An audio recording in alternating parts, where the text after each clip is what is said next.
A plane crash left her alone with a ruthless mafia boss, and he refused to let her go. The last thing I remember before the world tore apart was the flight attendant telling me to raise my tray table. I almost laughed.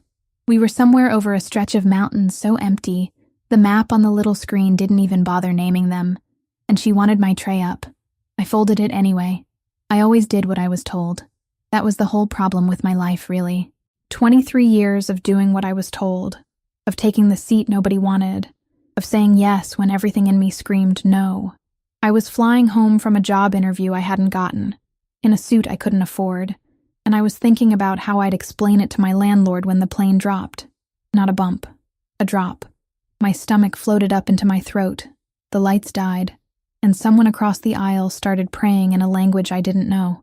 The man beside me, the one who hadn't said a single word to me in 4 hours, the one in the black coat that probably cost more than my rent, reached over without asking and pulled my seatbelt tighter across my hips. His hand was steady. That was the strange part. Everyone else was screaming, and his hand was steady. "Cover your head," he said. Low, certain, like he was used to being the only calm thing in a burning room. Then everything became noise and metal and white. I woke up because I was cold. That's a stupid thing to notice first, but it's true. I woke up cold, with snow coming through a hole where the window used to be, and pain screaming down my left side. My ears rang. When I turned my head, I saw the cabin bent in half like a soda can, seats torn from the floor, and gray sky where the ceiling should have been. I couldn't hear anyone praying anymore. I couldn't hear anyone at all. "Hey," the man's voice again. He was crouched in front of me, coat gone, white shirt torn at the shoulder, and dark with blood that wasn't all his. There was a cut above his eyebrow, and a bruise blooming along his jaw, and his eyes, pale, almost gray, were doing the same steady thing they'd done in the air. "Can you move your legs?" I tried. They moved. I nearly cried from relief and pain at the same time. Good. He unbuckled me himself, one arm behind my back before I could fall forward. Slowly. "There's fuel. We can't stay near the wreck.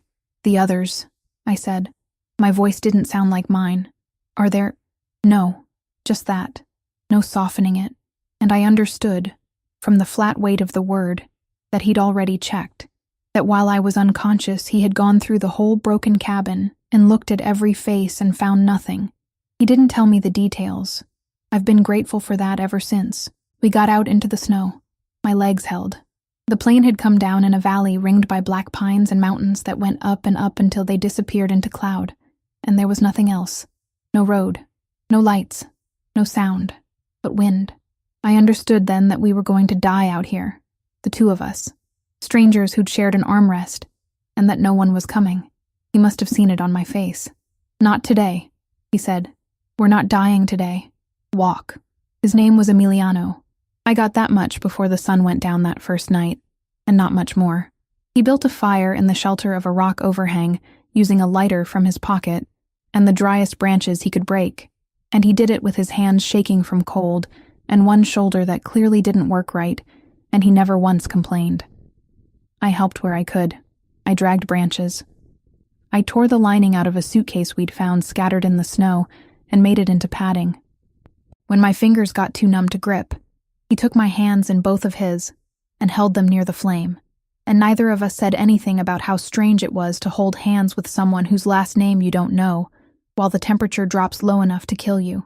"You're not panicking," he said, watching me over the fire. "Why? Would it help?" That got the smallest movement at the corner of his mouth, not a smile, the ghost of one.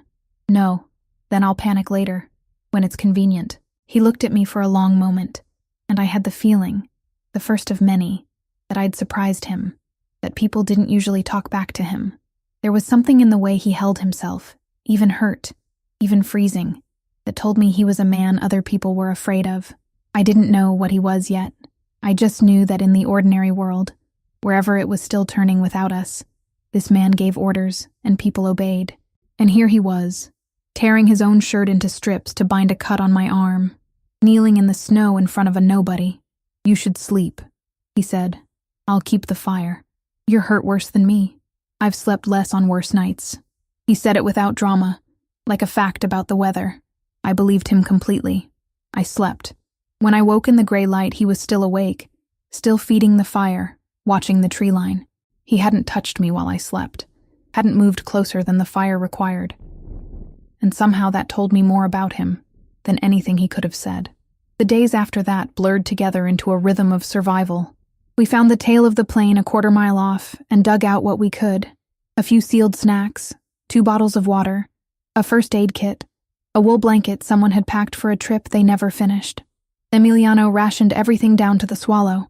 He set snares out of wire he'd stripped from the wreck, and when the first one caught a hair on the 3rd day, he cleaned it without flinching. And I understood, watching his hands, that he was a man who knew exactly how to end a life and had done it many times. I should have been afraid of him. Some part of me was, but it's a strange thing, depending on someone completely. You learn a person fast when they are the only wall between you and the dark. I learned that he woke every 2 hours to check the fire so I could sleep through. I learned that he gave me the larger portion every single time and lied about not being hungry. I learned that under all that cold control, there was a man who had decided, somewhere in the wreck, that keeping me alive was his job, and that he was not the kind of man who failed at a job. On the 5th night, the wind was too loud to sleep, and we sat close under the one blanket because our bodies were the only heat left. And he talked. A little. More than I expected. "I was flying to close a deal," he said, staring at the fire. "A man I've hated for 10 years. We were going to shake hands and pretend the past didn't happen." A dry sound in his throat. "He's dead now. Somewhere back in that cabin. 10 years of hate, and the mountain took him before I could. Does that make it better or worse? I don't know." He turned his head and looked at me, and the firelight caught his eyes. "That's the first honest answer I've given in years." "What do you do?" I asked. "For the man you hated to be worth flying across the world for." He was quiet for a while. "Then, I run things. People. Money. A family that isn't really a family." A muscle moved in his jaw. "The kind of work where you learn young that everyone wants something, and the only ones you can trust are the ones who are too afraid to move against you." I put it together slowly. The coat, the calm, the knowing hands, the way he'd said, "A family that isn't really a family." I'd read enough, seen enough to know what that meant. I should have pulled away. Instead, I stayed exactly where I was, shoulder to shoulder with him under the blanket. And I said, "And which one am I? Wanting something or too afraid?" "Neither," he said, and he sounded almost angry about it. "That's what I can't figure out. You want nothing from me and you're not afraid of me. I didn't know that was possible." "I'm a little afraid of you," I admitted. "Good," he said. "You should be." But his hand found mine under the blanket, and he didn't let go. I want to be honest about what happened out there, because it mattered later, when everything got complicated and cruel, and I needed to remember it. Nothing happened. Not the way you'd think. He never once used the cold as an excuse to touch me more than survival required. On the 9th night, when my fever spiked from a cut that had gone bad, and I shook so hard I couldn't speak, he held me against his chest all night, and pressed snow to my forehead, and talked to me in a low voice about the sea near where he'd grown up, in Sicily, the blue of it, the way the light came off the water in the morning. He talked me through the whole night, and when the fever broke at dawn I was crying, and I didn't fully know why, and he wiped my face with his torn sleeve and said, "There, you panicked. Was it convenient?" I laughed. It hurt everywhere. I laughed anyway. That was the moment. Not a kiss, not a touch. A joke at dawn from a man who killed people, made just to make me laugh through the worst night of my life.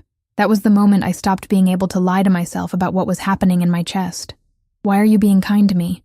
I asked him later, when I could sit up. "You could survive faster alone. You know that. I've slowed you down since the first hour." He looked at me like the question offended him. "I've spent my whole life around people who are useful to me," he said. "You're the first person in a very long time who's just been good. I don't know what to do with it." He looked away. "It's the only thing I've ever wanted that I couldn't take. They found us on the 12th day. I heard it before I saw it. The beat of a helicopter. So unreal after 12 days of wind and fire that I thought I was dreaming. Then Emiliano was on his feet, pulling me up, dragging our fire apart to make smoke, and the sound got louder, and a black shape came over the ridge, and I started to cry and laugh at the same time. We were saved. We were actually saved. I turned to him, expecting to see relief. He wasn't looking at the helicopter. He was looking at me, and on his face, for one unguarded second, was something that stopped me cold. Not relief. Something closer to grief. "Emiliano?"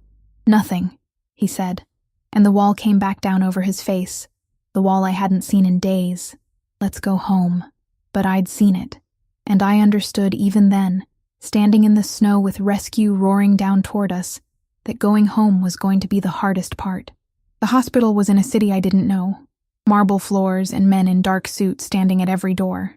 I realized, being wheeled past them, that they all straightened when they saw him, that the doctors said "sir," and "of course, sir," and never asked him a single question. In the wild, he'd been my equal, another freezing body sharing a blanket. Here, back in his world, he was something else entirely. A king. And I was a woman in a hospital gown who'd been found next to him. And I could feel the room recalculating what that made me. They treated me for exposure and a wound infection, and released me in 3 days. I asked a nurse where I could catch a bus to the airport. She looked at me like I'd said something insane. "Mr. Vasari has arranged everything," she said. "Your car is downstairs." My car. Your car. He was waiting in a hallway that smelled of expensive flowers, in a dark suit, healed and clean and utterly himself, and the sight of him hit me harder than I wanted it to. In the mountains, he'd been a man. Here he was a fortress. "I'm supposed to go home," I said. "I have a life, a terrible apartment, a job I need to beg back." "I know," he said. "So I should go." "I know." He didn't move. "Stay. A few days. Rest somewhere warm. Then decide." And when I opened my mouth to argue, "I'm not asking you to owe me anything. I'm asking because the thought of putting you on a plane and never seeing you again is the first thing in 12 years I haven't been able to make myself do." I should have said no. I want that on record. I already knew, that a man like him didn't do things halfway, that a few days in his world could become a cage. But I looked at him, and I remembered his voice in the dark talking me through my fever, and I said yes. I've made worse decisions. I've made better ones. But that one changed everything. His home was a villa above the city, all pale stone and glass, and a view of the sea that I stood in front of for an hour the first morning, thinking of him describing that exact blue while I shook with fever. For a few days it was a dream. He was different here than the fortress and the hospital. Softer, when it was just the two of us. He ate breakfast with me on the terrace and asked about my life. Really asked. And listened like the answers mattered. He gave me a room the size of my whole apartment and told me nothing in the house was locked, and I could leave whenever I wanted. And for 3 days I chose not to test it, because I didn't want to. On the 4th day, I met the rest of his world, and the dream cracked. There was a dinner, long table, low candles, men who watched me the way you watch a stray dog that's wandered into a room where it doesn't belong. At the far end sat an older man with silver hair, and a smile that never reached his eyes. Cesare, Emiliano's uncle, the family's consigliere, the voice that had held the family together during the years Emiliano was young. He raised his glass to me. "To the woman who survived a mountain with our Emiliano," he said. "How lucky for a stranger to fall out of the sky and land in such a soft place." The table laughed. Emiliano didn't. "She's my guest," he said. Quiet, but the laughter stopped. Later, on the terrace, Cesare found me alone. Up close, his eyes were flat and clever. "You seem like a sensible girl," he said. "So I'll be sensible with you. My nephew has responsibilities, alliances. There is a marriage that has been arranged since he was 19, a family we cannot afford to insult, a girl named Ravenna Sordi, whose father commands the north." He sipped his wine. "You are a lovely accident, but accidents are cleaned up. Go home, take some money for your trouble, and let him do what he was born to do." I felt sick, not because he'd insulted me, because a part of me had already known. Of course there was a Ravenna. Of course there was an arrangement. Men like Emiliano didn't get to choose. I'd known that in the snow, and I'd let myself forget it in the sun. "Does he want this marriage?" I asked. Cesare smiled. "What he wants stopped mattering the day his father died. That's what it means to lead, girl. You give up wanting things." He nodded toward the sea. "He'll thank me one day, even if he curses me first." I confronted Emiliano that night. I didn't scream. I've never been a screamer. I stood in the doorway of his study while he read papers by lamplight, and I said, "Were you going to tell me about Ravenna?" He set the papers down very carefully. Cesare, answer me. There was an arrangement, he said, made when I was 19 and had no power to refuse it. I've spent 3 years finding a way out of it. That's the deal I was flying to close when the plane went down. The man I hated was Ravenna's father's rival, and marrying his daughter to me was supposed to end a war. He stood. It was never a marriage. It was a treaty. I never wanted it, but you'd have gone through with it. Before the mountain? His jaw tightened. Yes, because I didn't know there was anything worth burning it down for. He came around the desk. There is now. Don't, I said, and my voice broke on it. Don't say beautiful things to me if I'm going to be an accident that gets cleaned up. I'd rather you were cold. I survived you cold. He stopped. Something moved across his face. The same grief I'd seen at the rescue. Is that what he told you? That you'd be cleaned up? I didn't answer. I didn't have to. The next morning, Cesare was not at breakfast. I didn't ask why. I learned later that Emiliano had ended more than one thing that week. Quietly. The way he ended things. I stayed. God help me. I stayed. And the days turned into weeks. And I fell the rest of the way in love with him in 100 ordinary moments that had nothing to do with the mountain. The way he read. The way he was gentle with the old gardener whose hands shook. The way he came to find me in whatever room I was in just to be near me and pretended he'd come for something else. But the walls of the villa started to feel like walls. He put men on me when I went into the city. For my protection, he said. And it was true. And it was also a leash. When I said I wanted to visit my sister, he arranged the whole trip in an afternoon and sent 4 men with me, and I understood I would not be going anywhere in this life without his eyes on me. When I said once, carefully, that maybe I should get my own apartment in the city, his face went so still that I never said it again. Am I a guest? I asked him one night. Or am I yours? Both, he said, like it was simple. Those aren't the same thing. To me, they are. And there it was. The thing Cesare had warned me about. The thing that had lived under his kindness the whole time. He didn't know how to want something and let it be free. He'd spent his whole life keeping the things he valued locked behind walls, because in his world, anything unguarded got taken. He didn't want to cage me. He just didn't know another way to hold on. The war Cesare had tried to prevent came anyway. Ravenna's father did not take the broken arrangement well. I learned how badly the night the villa's alarms went off, and Emiliano put himself between me and the door with a gun in his hand, and the calm I'd loved in the mountains turned into something colder and worse. Men came. Shots in the dark.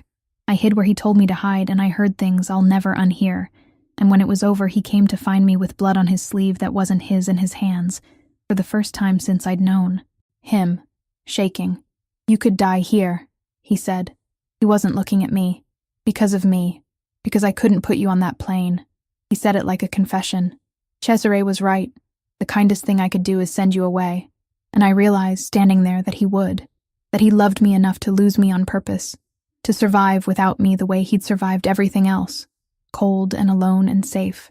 And I realized that I did not want to be loved that safely. No, I said. You don't understand what my world... I understand it better than anyone you've ever met, I said. And my voice was steady even though my whole body was shaking. I met you in the worst place on earth. I watched you keep me alive for 12 days without asking for a thing. I know exactly who you are. And I'm not a stranger who fell out of the sky. I chose you. In the snow, when we were both nothing, I chose you. And I'm choosing you now. And you don't get to make that choice for me because you're scared. I stepped closer. You want to keep me safe? Then let me stand next to you instead of behind you. Stop building walls and start tearing down the people who'd hurt us. Fight for this. For once in your life, want something out loud. He stared at me for a long moment. Then something broke in him. The good kind of breaking. Ravenna's father wants a war, he said slowly. Then I'll end it. Not with a treaty. Not with a marriage. I'll walk into his house and I'll end it. And I'll come back to you. And I will never again ask you to be smaller so that I can feel safe. He took my face in both hands, the way he'd held my frozen hands over the fire. But you don't hide behind me. You're right. You stand with me. With you, I said. Always. What he did in the weeks after, I won't describe in full. Some of it I helped with. I found the thing that ended it, in the end. It was Cesare, of course. The old man had made his own deal with the North, had planned to hand Emiliano's world to Ravenna's father the moment the marriage locked it in place. And when the marriage broke, he'd chosen war instead of losing his prize. I found the proof, in papers Emiliano's men had overlooked, because I was the one person in that house nobody thought to watch. I laid it on the table in front of Emiliano and the captains, and I watched the old consigliere's clever eyes go flat as he understood that the accident he'd tried to clean up had swept the floor with him. He was dealt with. In that world, betrayal has one ending, and it isn't exile. I didn't watch, but I didn't look away from what my finding him had set in motion either. I'd chosen this world with my eyes open, and I kept them open. Ravenna's father, without Cesare feeding him from the inside, without an ally in the house, folded faster than anyone expected. Emiliano walked into his territory not with an army, but with the proof of Cesare's double cross, and offered peace on his own terms, and got it. There was no wedding. There was no war. There was only, at the end of it, a man coming home to me across the terrace at dawn, tired and unhurt, free for the first time since he was 19. "It's done," he said. "All of it. And now? Now I do the thing I've never done." He took my hands. "Stay. Not as a guest. Not as something I've locked away. As my wife. My equal. The one person in this whole poisoned world who chose me when I was nothing." He almost smiled. "Panic later if it's convenient." I was crying and laughing at once, the way I had at dawn in the snow. "It's very inconvenient," I said. "Yes." That night he came to me not as a fortress and not as a boss, but as the man from the fire. He undressed me slowly, like there was all the time in the world, his hands unhurried where they'd once been so precise. I kept thinking I should be nervous, and finding that I wasn't, that this was the least afraid I'd ever been. His mouth found the scar on my arm from the cut that had nearly killed me, and he pressed a kiss there, and I felt the whole mountain in it. Every cold night, every shared breath. "You held me together out there," I whispered. My fingers curled into his shoulders. "Even when you were falling apart. You were the falling apart," he said against my skin. "You were the first thing worth breaking for." He was careful, and he was certain, and I understood the strange power of it, that I was the one undone in his arms, and still I was the one who ruled him completely, that this man the whole world feared was here, only mine. The heat of him, the weight, the way his breath caught when I said his name. It moved through me and rearranged something that had been broken for a long time. My thoughts scattered, and came back and scattered again. I stopped narrating my own life for once, and simply lived inside a single moment. "Say it," I breathed. "You're the only thing I've ever wanted that I didn't take." His forehead dropped to mine. "Sempre tu. Always you. I'm not going to lose you." Afterward, I lay against his chest and listened to his heart slow, and I thought about how far we'd come from that valley, and how the thing that had almost killed us had turned out to be the only true thing either of us had ever been handed. I felt, for the first time in my life, that I was exactly where I was meant to be, and that no one was going to make me smaller to keep me there. We were married in the spring, in the villa above the sea, in the same light he'd described to me while I burned with fever. His world came, and this time no one watched me like a stray dog. They stood when I entered the room now, the same way they stood for him, because in the months since the war I'd earned it.